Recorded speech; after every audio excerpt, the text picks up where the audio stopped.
નડિયાદ એસઓજીની કાર્યવાહી વસોમાં ગેરકાયદે ફટાકડા બનાવતી ફેક્ટરી પર અચાનકથી દરોડા પાડી કાયદેસરની કાર્યવાહી હાથ ધરી છે। આ રેડ દરમિયાન પોલીસને એક ગેરકાયદે કારખાનું અને 3 ગોડાઉન મળી આવ્યા, જ્યાં કોઈપણ પ્રકારની પરવાનગી વગર ફટાકડા બનાવવામાં આવતા હતા અને તેનો સંગ્રહ કરવામાં આવતો હતો।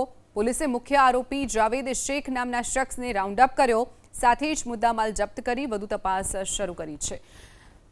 તો પોલીસે ફટાકડા બનાવતી જે ગેરકાયદે કંપની છે તેની ઉપર દરોડા પાડ્યા હતા। એસઓજીની ટીમે કાર્યવાહી કરી છે। નડિયાદમાંથી આ ફેક્ટરી ઝડપાઈ છે। ગેરકાયદેસર ફટાકડા બનાવવાની ફેક્ટરી ઉપર અચાનકથી દરોડા પાડી કાર્યવાહી હાથ ધરાઈ છે। આ રેડ દરમિયાન પોલીસે એક ગેરકાયદેસર કારખાનું અને 3 ગોડાઉન પણ મળી આવ્યા છે, તેમાંથી લાખોનો મુદ્દામાલ જપ્ત કર્યો છે। તો પોલીસે ફટાકડા બનાવતી જે ગેરકાયદે કંપની છે તેની ઉપર દરોડા પાડ્યા હતા। એસઓજીની ટીમે કાર્યવાહી કરી છે। નડિયાદમાંથી આ ફેક્ટરી ઝડપાઈ છે।